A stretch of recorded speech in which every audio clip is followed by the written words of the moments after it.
오늘 우리가 같이 이 길에 대해서 나누려고 하는데 제목이 다음 세대가 가야 할 길이에요. 다음 세대는 우리 자녀들이 아니고 우리가 바로 다음 세대인 거예요. 우리 부모님 세대가 있고 우리가 바로 MZ세대라고 불리는 우리가 다음 세대입니다. 그런데 우리가 인생에서 내가 가야 할 곳이 어디인지 그리고 그 장소로 가기 위한 길이 어디인지 알게 되면 정말 즐겁죠, 인생이. 오늘 이제 예배 후에 휴가 가신 성도님들도 있고 우리가 뭐 여행을 간다고 했을 때 예를 들어서 가족이 다 같이 해외여행을 가려고 해요. 너무나 기대하고 고대하던 여행입니다. 그래서 그 해외여행을 가려면 우리가 이제 보통 인천공항에 가서 비행기를 타야 되잖아요. 그것을 다 알고 있어요. 어디 나라를 갈 것이고 거기를 가기 위해서 우리는 공항으로 가서 비행기를 타고 그곳으로 가야 한다. 이렇게 다 알고 있어요. 그러면 너무 기다리는 시간이 즐겁고 행복하죠. 그런데 우리가 그 공항으로 가는 길을 모르고 또 길을 안다 해도 가다가 길을 잃어버리면 어떨까요? 우리 마음에. 인생이 그런 거예요. 어떤 사람은 내가 어디로 가야 할지도 몰라요. 어떤 사람은 내가 어디로 가야 할 줄 아는데 그 가는 길을 모르거나 길을 잃어버린 사람이 있어요. 근데 이제 여행을 갈 날이 뭐 2-3달 남았으면은 뭐 어떻게 되겠지, 뭐 어떻게 알게 되겠지, 이렇게 안일하게 생각하죠. 그런데 여행 날짜가 1달, 그리고 점점 일주일, 그리고 2-3일 뒤로 여행 날짜가 다가왔는데 내가 어디로 가야 될지, 어떻게 가야 될지 모른다면 어때요? 마음이 불안하고 두렵고 떨리고 혹시 여행을 가지 못하게 될까 걱정이 되는 거예요. 그것이 우리 인생입니다. 근데 모든 사람이 똑같이 가야 할 중요한 여행이 있어요. 그 무슨 여행이냐면 죽음이라는 여행이에요. 근데 사람들이 대부분 어디로 가는지도 모르고 어떻게 가야 될지도 몰라요. 그냥 막연하게 안일하게 생각하고 있어요. 뭐 어떻게 되겠지 하고. 그런데 죽을 날이 가까우면, 여행 날짜가 가까우면 점점점 불안하고 두려운 거예요. 걱정되는 거예요. 염려되는 거예요. 그것이 사람이 살아가는 인생입니다. 그런데 우리가 꼭 죽음만 중요한 건 아니에요. 여행을 하다 보면 사실 여행 가서 막 노는 것도 좋지만 어떻게 보면 또 그 여행을 계획하고 여행하기 전에 준비하고 또 그 여행지로 가기까지의 여정, 그것이 또 더 즐거울 때도 있잖아요. 그것처럼 우리가 모두가 다 죽음이라는 목적지, 죽음이라는 여행을 준비하고 있지만 그냥 마냥 그걸 기다리는 게 아니고 거기까지 가기 위한 여정을 어떻게 보낼지, 두렵고 떨리는 불안한 마음으로, 아니면은 애써 외면하며 그 시간을 보낼지, 아니면 그 시간을 즐기며 준비하며 계획하며 행복하게 보낼지, 그것은 길을 아느냐 모르냐에 따라서 달려있는 거예요. 인생이. 야곱의 가족은 불안했어요. 두려웠어요. 왜냐하면 하나님께서 자기들을 가나안으로 인도했단 말이에요. 근데 가나안에서 잘 살고 있다고 생각했어요. 하나님께서 명령하신 그 땅에 가서 잘 살고 있다고 생각했어요. 그런데 기근을 맞은 거예요. 기근을 맞으니까 마음에 불안과 두려움, 그리고 내가 지금 잘 살고 있는 건가? 앞으로 어떻게 살아야 되지? 이런 것들이 막 몰려오는 거예요. 야곱도 그랬습니다. 우리 인생도 마찬가지예요. 근데 그 타이밍에 막 야곱의 가족이 막 방황하고 불안해할 그 타이밍에 요셉을 통해서 야곱의 가족들을 애굽으로 인도해 내신 거예요. 애굽에 대해서 잠깐 이야기를 해보자면 애굽은 세상과 비유가 돼요. 우리가 예수님을 믿는 사람들, 교회에 다니는 사람들이 그렇지 않은 사람들과 구별하기 위해서 가장 많이 쓰는 말이 세상이란 말이에요. 하나님을 모르는 사람, 믿지 않는 사람, 불신자들, 다른 종교를 믿는 사람들, 자기가 원하는 대로 살아가는 사람들, 아니면 하나님을 대적하는 사람들을 다 포함해서 세상이라고 부릅니다. 교회 밖이 그냥 세상이라고 보면 될 것 같아요. 그래서 세상 사람들은 어떻고 세상은 어떻고 이런 이야기를 자주 듣게 되는 거예요. 근데 성경에서 세상과 비유되는 그런 비유들이 많이 있는데 그 중에 하나가 바로 애굽이에요. 야곱이 사는 시대의 대표적인 세상은 애굽이에요. 하나님의 나라는 가나안이에요. 그래서 하나님은 가나안으로 야곱에게 가라고 명령하셨어요. 근데 야곱도 애굽에 가서 살고 싶은 마음이 있지만 하나님께서 인도하셔서 가나안으로 왔단 말이에요. 그런데 요셉을 통해서 지금 야곱의 가족을 어디로 인도해요? 애굽으로 인도하는 거예요. 하나님을 믿는 사람들은 애굽을 부정하게 여기고 애굽에 내려가서 사는 것을 마치 신앙을 버린 것처럼 여기기도 합니다. 그런데 그것이 틀린 말이 아닌 이유는 뭐냐면 창세기 조금만 앞으로 26장 2절 한번 봐보세요. 창세기 조금 앞으로. 이래서 우리가 이 말씀을 배우고 아는 게 중요해요. 우리 창세기 1장부터 지금 쭉 다 배웠잖아요. 그러니까 이제 우리는 앞의 내용들과 뒤의 내용들을 연결시킬 수가 있게 됐어요. 26장 2절 보시면 같이 한번 읽어보겠습니다. 26장 2절 시작. 여호와께서 이삭에게 나타나 이르시되 애굽으로 내려가지 말고 내가 내게 지시하는 땅에 거주하라. 애굽으로 내려가지 말고. 이게 이삭이 누구예요? 이삭이 야곱의 아버지예요. 그러니까 이전 세대예요. 이전 세대의 신앙생활은 어때요? 애굽으로 내려가지 말래요. 하나님이 말씀하셨어요. 우리 부모님 세대는 어때요? 세상으로 나가지 말래요. 어디에 있으래요? 교회에 있으래요. 이게 우리 부모님 세대 신앙. 근데 우리가 하나님은 엄청 크신 분이잖아요. 하나님은 우리가 다 알 수 없는 분이에요. 그런데 내가 알고 있는 하나님을 하나님이라고 딱 규정하는 순간 그 하나님은 다른 하나님이 돼버린 거예요. 우리 부모님 세대가 이삭에게 하나님이 말씀하신 이것만 듣고 배우고 이것을 자기 신앙으로 확고하게 가지고 계신 분들은 야곱과 요셉이 다 뭐처럼 보여요? 이단처럼 보여요. 불신앙처럼 보여요. 실족한 사람처럼 보여요.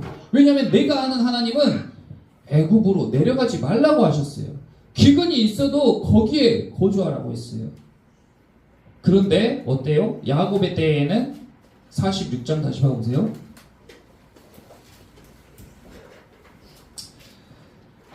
46장 3절 봐보세요. 46장 3절 같이 한번 읽어봅시다. 시작. 하나님이 이르시되 나는 하나님이라 내 아버지의 하나님이니 애굽으로 내려가기를 두려워하지 말라. 자 봐보세요. 하나님이 두 분이에요, 한 분이에요. 똑같은 하나님이에요. 이삭이 하나님이라고 지금 직접 말씀하고 계시잖아요. 너 아버지 때 말했던 인도했던 그 하나님과 난 똑같은 하나님이야. 그런데 지금 어떻게 하라고 했어요? 애굽으로 내려가기를 두려워하지 말아라. 교회 밖으로 나가기를 두려워하지 말아라. 세상 문화에 함께 섞이는 것을 두려워하지 말아라. 이런 의미예요. 우리 부모님 세대에는 하지 말라고 했어요. 하나님이 하지 말라고 했어요. 근데 우리 다음 세대는 하나님이 가기를 두려워하지 말라고 이야기하고 있는 거예요. 똑같이 기근이 왔고 똑같은 상황입니다. 어떤 사람은 이런 게 하나님의 역설이라고 이러니까 하나님을 못 믿지라고 이야기하는 사람도 있는데 그것은 하나님을 잘 몰라서 하는 이야기. 때에 맞게 상황에 맞게 하나님 우리를 인도하고 계십니다. 그러니까 지금도 살아계신 하나님이고 그 하나님의 음성을 듣고 따라가야지 어떤 매뉴얼을 가지고 그것이 하나님의 전부인 양 살아가 버리면 엉뚱한 길로 가게 된다는 거예요. 막 자기가 알고 있는 신앙생활의 지식이 전부인 것처럼 교회에서 생활하고 삶 가운데 생활하면 그 사람은 하나님의 뜻과 반대되게 갈 수가 있다는 것입니다. 그러니까 하나님께서 명령하신 땅 그리고 제단을 쌓고 예배를 드렸던 그 땅 가나안 땅을 교회라고 예를 들어보면 애굽은 세상이라고 볼 수 있는 거예요. 근데 우리가 막 세상을 멀리 해가지고 세상의 학문, 세상의 예술, 세상의 문화, 세상에서 누리는 모든 것들 드라마, 영화 이런 것들을 다 막 차단해야 된다고. 교회 다니는 사람은 막 이것도 하면 안 돼, 저것도 하면 안 돼, 저것도 하면 안 돼 이렇게 다 단절시켜버리는 그런 게 신앙생활이 아니에요. 그런 게 필요한 타이밍도 있어요. 근데 그것이 절대적인 건 아니란 말이에요. 지금 야곱에게 애굽으로 가라는 것은 하나님께서 그런 문화, 그런 학문, 그런 예술, 그런 경제계, 정치계 그런 곳에 가서 섞이라는 거예요. 배우라는 거예요. 누리라는 거예요. 우리 다음 세대가 가야 할 길이 야곱의 가족과 같은 길인 줄 믿습니다. 지금 시대는 막 교회에만 있어가지고 매일매일 교회에 나와서 매일매일 교회에서 성경만 배우고 기도만 하세요. 이런 시대가 아닌 거예요. 지금은 세상으로 나가야 돼요. 학문도 배우고 기업도 일으키고 사업도 하고 장사도 하고 예술도 배우고 드라마도 보고 영화도 보고 음악도 하고 좋은 것을 교회로 가져오고 교회에서 좋은 것을 다시 가져가고 이렇게 교류해야 되는 시기인 거예요.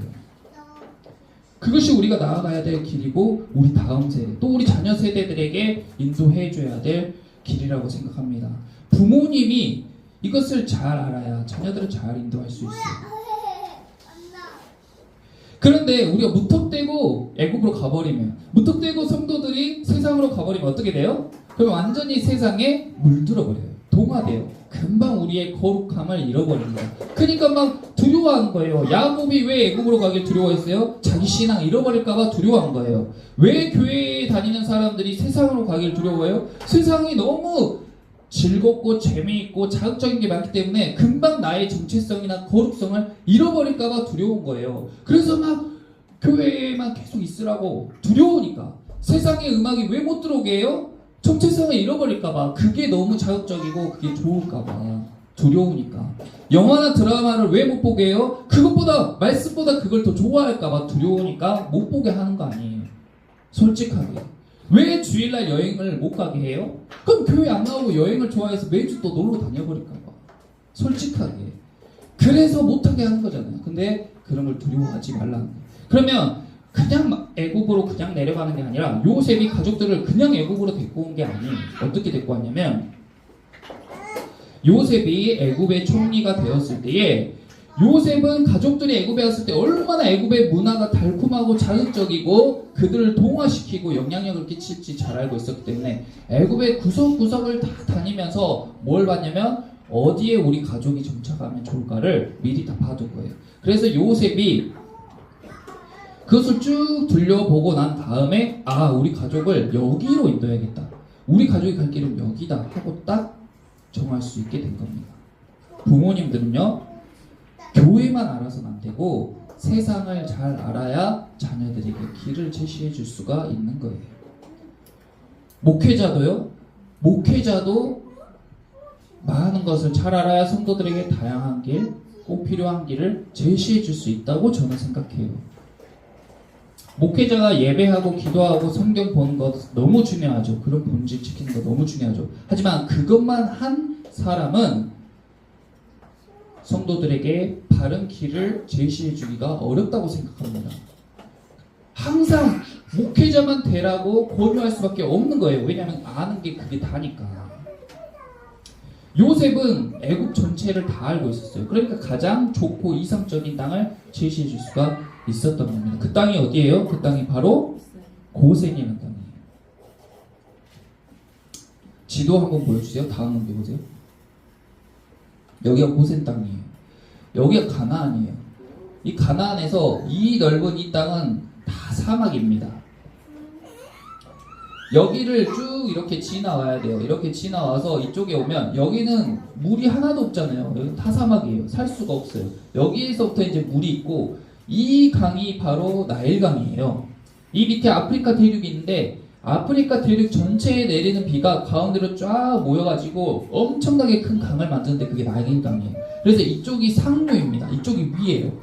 이 상류에서 물이 흐르면서 이 하류에서는 물길이 갈라져서 많은 강줄기로 나뉘어져요. 여기에 엄청나게 비옥한 땅이 형성되는데 여기가 나일강 하류입니다. 근데 고센 땅은 어디냐면 이 나일강 하류에 위치한 이 지역이 고센 땅이에요.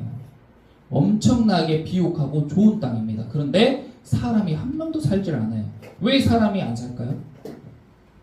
너무 비옥하고 좋은 땅인데 왜 사람이 안 살아요? 여기는 삼각주라고 하죠. 강이 바다로 가기 직전에 엄청나게 많은 양의 물이 머물러서 습지와 같이 되어 있는 땅을 삼각주라고 하는데 여기에 강이 많고 물이 풍부하다 보니까 땅은 비옥한 대신에 질퍽질퍽하고 진흙 땅이에요. 그래서 사람들이 이동할 수도 없고 집을 지을 수도 없고 거주할 수가 없는 지형인 겁니다. 그래서 애국 사람들이 이 상류에 멤피스라는 수도를 건설하고 이 상류에서만 생활했어요. 이 하류에는 사람이 아예 없어요. 이렇게 넓고 비옥한 땅이 있는데 여기를 활용을 못했다 그 말이에요. 근데 요셉은 이 땅을 본 겁니다.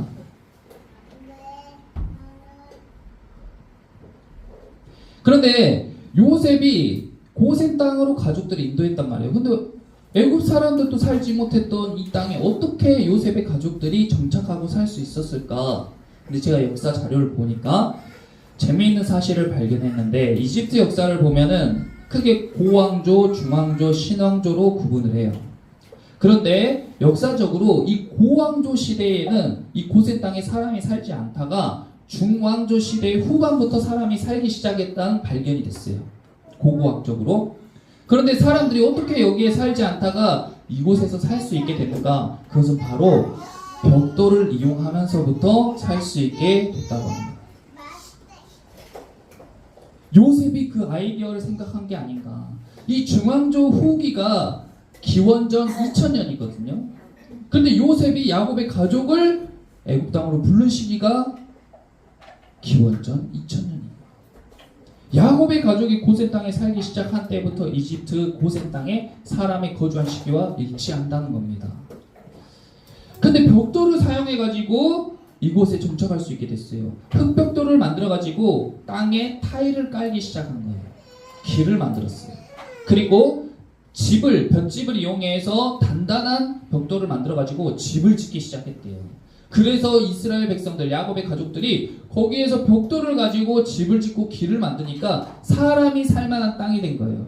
그리고 물이 풍부하고 땅이 기름지니까 풀도 많이 자라서 가축들도 배불리 먹을 수 있고 농사 짓기에도 너무 좋아요. 우리 농촌에 가보면 벼농사할 때 물을 흥건하게 이렇게 깔아놓고 농사를 짓잖아요. 그러니까 농사하기에도 너무 좋은 땅인 거예요. 이곳에서 야곱의 가족들이 잘 살 수 있게 됐어요.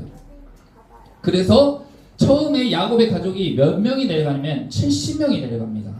70명이 내려가는데 400년 정도 이곳에 거주하면서 이스라엘 사람들이 어느 정도까지, 야곱의 가족이 어느 정도까지 번성하게 되냐면 약 200만 명 이상으로 번성하게 돼요. 엄청나게 먹을 게 풍부하고 살기가 좋으니까 400년 동안 너무 누리면서 잘 산 거예요. 이 땅에서.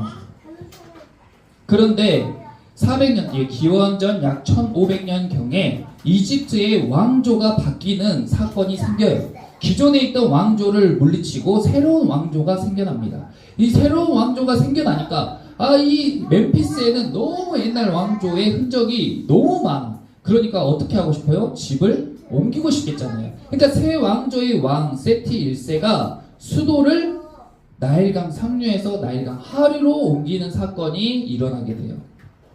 그래서 세티 1세가 나일강 하류에다가 수도를 이전하고 그의 아들인 람세스 2세가 나일강 하류에다가 수도성을 건설하는데 그 수도성의 이름이 람셋이에요. 다음 넘겨주세요. 이 부분을 제가 확대한 거예요. 여기가 나일강 상류의 멤피스였는데 왕조가 바뀌면서 수도를 여기로 옮겼어요. 근데 여기는 애국 사람이 살지 않던 땅인데 왜 여기로 옮겼어요? 아니 야곱의 가족들, 이스라엘 사람들, 애국 사람도 아닌 히브리 사람들이 여기에 도시를 건설하고 사는데 너무 잘 먹고 잘 사는 거예요. 저 많은 자원을 자기들이 다 누리면서 사는 거예요. 이 다음 왕조가 그걸 본 거죠. 그래서 우리가 저쪽으로 수도를 이전해야겠다 하고 이쪽에 하류로 수도를 이전하고 람셋을 세웠어요. 그리고 요셉이 했던 아이디어처럼 애굽은 항상 풍년의 때에 이제 곡식을 비축하는 것을 일상화합니다. 그래서 이 수도 람셋 옆에 비돔이라는 식량 창고 도시를 세워요. 이 내용이 역사적인 사실인데 성경에도 그 내용이 있는 거예요. 조금만 뒤로 넘겨서 출애굽기, 창세기 바로 다음이 출애굽기인데 출애굽기 1장 봐보세요.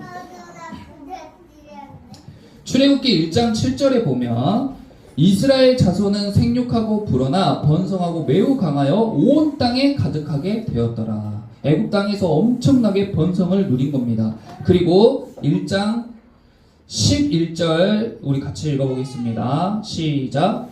감독들을 그들 위에 세우고 그들에게 무거운 짐을 지워 괴롭게 하여 그들에게 바로를 위하여 북고성 비돔과 람셋을 건축하게 하니라. 이 사람들이 왜 이스라엘 사람들에게 벽돌 만들게 하고 이렇게 일을 시켜요? 이스라엘 사람들을 괴롭히려고 그런 게 아니고 수도를 람셋으로 이전하니까 엄청나게 많은 애굽 사람들이 그곳으로 이주를 할 거 아니에요. 그러니까 도로를 만들고 집터를 만들고 집을 지어야 되는데 그 집을 짓는 벽돌 만드는 최고 기술자들이 누구예요? 히브리 사람들, 야곱의 후손들인 거예요. 그래서 그 사람들한테 벽돌을 만들게 한 거예요. 람셋과 비돔이 여기에 나옵니다. 자, 다시 본문으로 돌아가서 그렇다면 왜 고센 땅으로 가야 되는지 아니 애굽 멤피스로 가면 좋잖아요. 수도로 부르면 더 좋잖아요. 근데 왜 고센 땅에서 살아야 되는지 고센의 의미는 뭐냐면 가나안 땅과 애굽의 경계에 위치한 도시예요. 애굽도 아니고 가나안도 아니에요. 가나안과 애굽의 경계에 있는 거예요. 성도들은 이곳을 알고 지혜롭게 생활할 수가 있어야 되는 거예요. 절대 나는 가나안에서 안 나갈 거야 하고 딱 버티고 있으면 기근에 말라 죽어요. 나는 아무렇지도 않게 애굽 줄 알고 사람들이 꺼려하는 부분, 이 고센 땅은 애굽 사람들이 꺼려하는 부분이었어요. 그 부분에서 어떻게 행동해야 될지 지혜를 구하세요. 그래가지고 하나님이 주신 지혜, 요셉에게는 벽돌이라는 지혜를 주셨잖아요. 그 지혜를 가지고 나만의 벽돌을 발견해야 됩니다.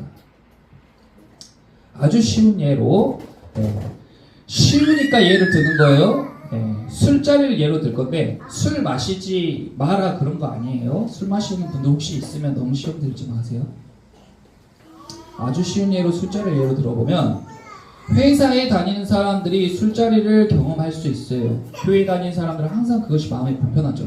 어떤 성도는 저는 예수를 믿고 교회를 다니니까 절대 술자리 근처도 안 갑니다. 이렇게 이야기합니다. 그러면 굉장히 신앙이 좋다고 생각될 수 있지만 회사 내에서는 그 사람이 분위기를 망치는 사람이고 단합을 깨는 사람이 돼요.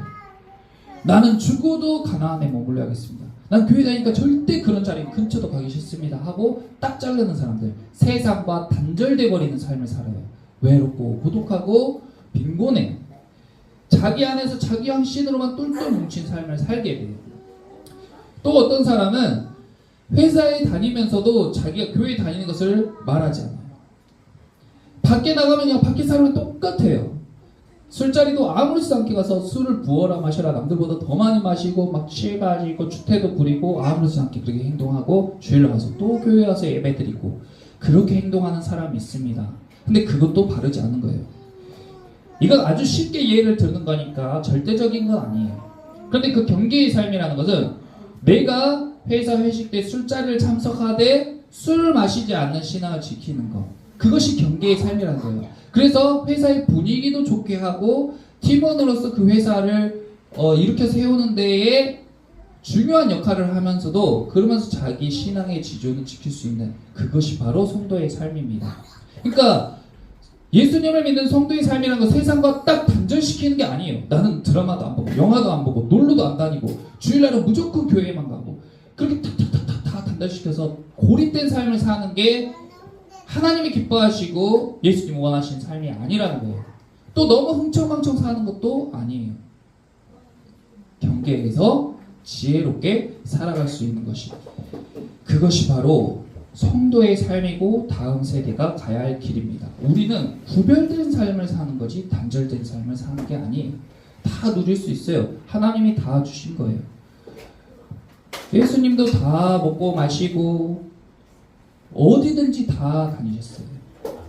그런데 그들에게 물드는 게 아니라 그들을 물들이면서, 그들에게 동화되는 게 아니라 그들을 하나님께로 인도하면서 그렇게 살아가는 거예요.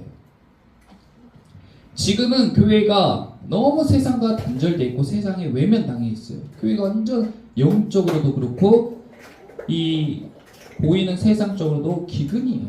사람들이 교회로 안 오려고 해요. 외면당하고 있어요. 그리고 예전에는 교회에서 음악도 배우고 교회에서 교육도 시키고 교회에서 병도 고쳐주고 교회에서 병원도 세우고 교회에서 세상으로 영향력을 막 미치는 시대인데 지금은 누가 교회 음악을 좋아하지도 않아요. 교회에서 배우려고 하지도 않아요. 교회가 교육, 경제, 사회, 문화, 예술, 정치 등 다 퇴보돼 있어요. 왜 그래요? 단절된 삶을 살다 보니까 그렇게 되는 거예요. 요셉과 같은 사람이 세상으로 나가서 강한 영향력으로 다시 한번 반전해야 될 줄 믿습니다. 우리 자녀들이 그렇게 되고 또 저와 여러분들이 그렇게 되는 거예요. 예수님은 어떻게 사셨냐? 예수님도 고센 땅으로 가서 사셨어요. 예수님 시대 당시에 교회 지도자였던 제사장들과 바리새인들은 굉장히 단절된 삶을 요구했습니다. 율법을 강조하고 전통을 강조했어요. 사람들을 성전으로 무조건 여기 성전에서만 예배드려야 돼. 헌금은 이렇게 해야 돼. 얼마를 해야 되고 정기적으로 해야 돼.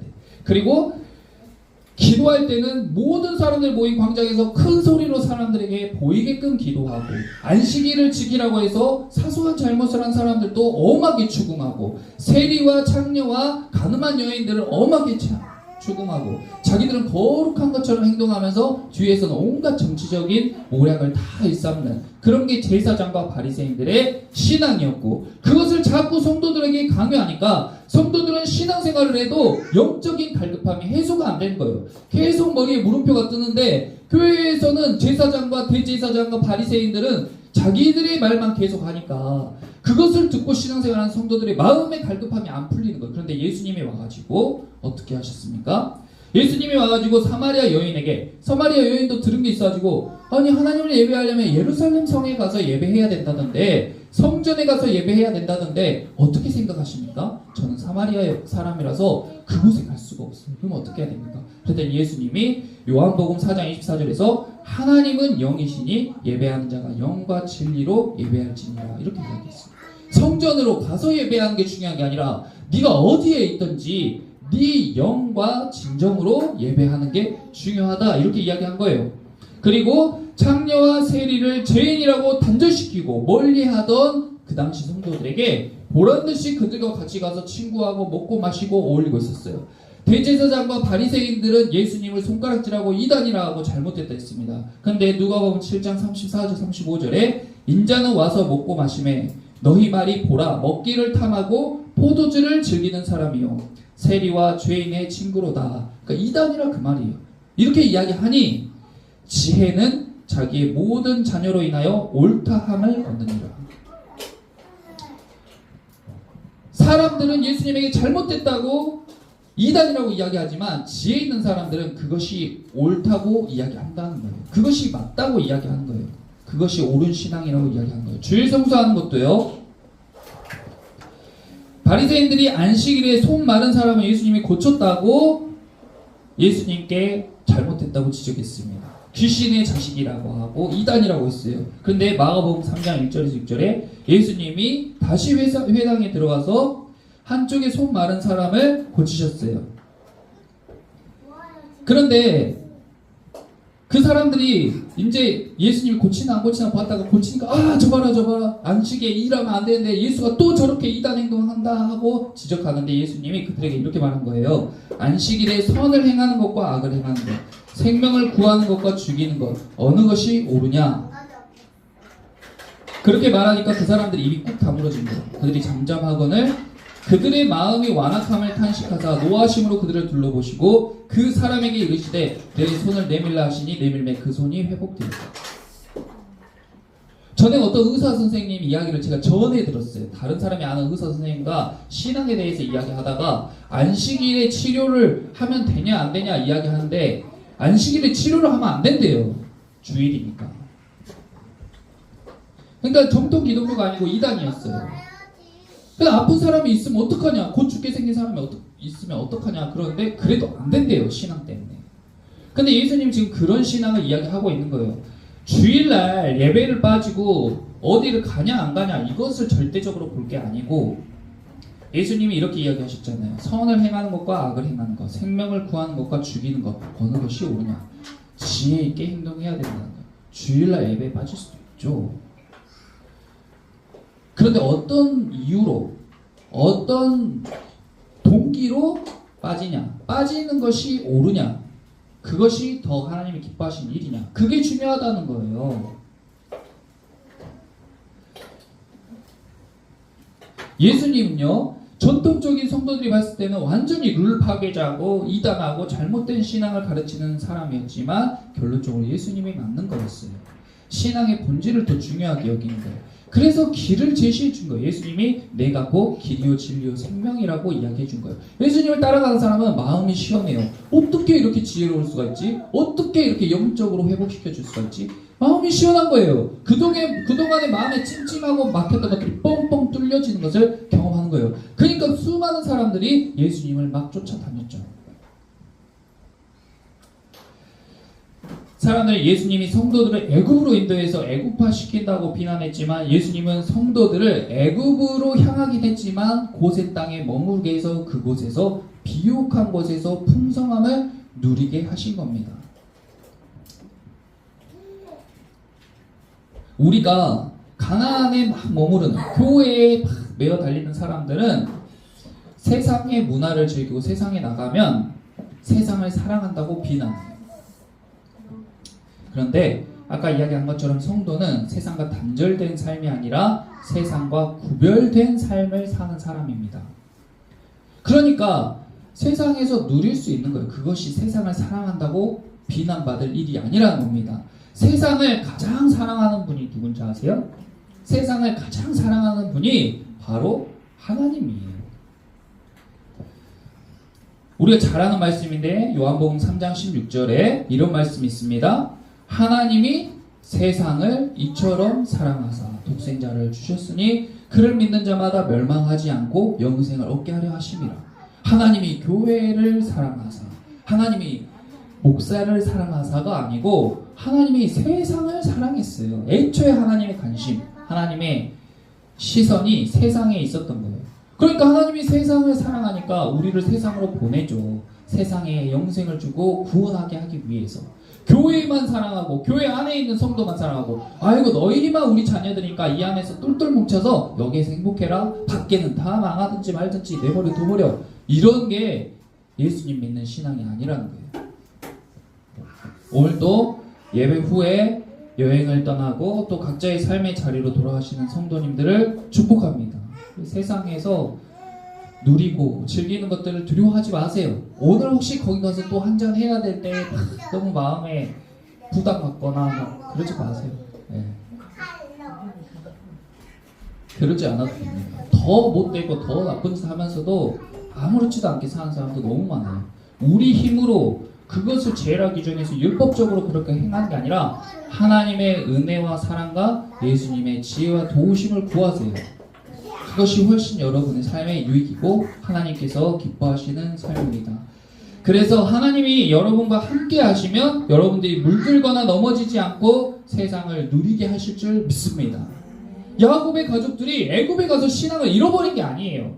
그들이 애굽과 동화된 게 아니에요. 오히려 그곳에서 엄청나게 부강해져가지고 애굽 사람들이 우리가 오히려 저들에게 먹히겠다라고 위협을 받을 정도로 번성했어요.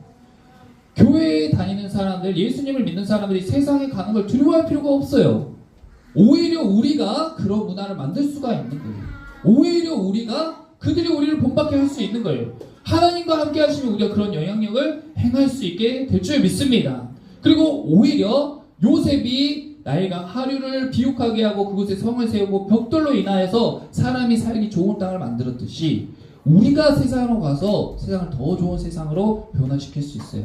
애굽 사람들이 그 혜택을 누렸던 것처럼 우리로 인해서 하나님의 은혜와 축복이 여러분의 지인들에게, 여러분의 가족들에게, 여러분들의 직장에 흘러갈 줄 믿습니다. 그렇게 해서 세상을 더 좋은 모습으로 변화시키고 많은 사람들을 하나님께로 인도하는 저와 여러분 되시기를 예수님의 이름으로 축복하고 기도합니다.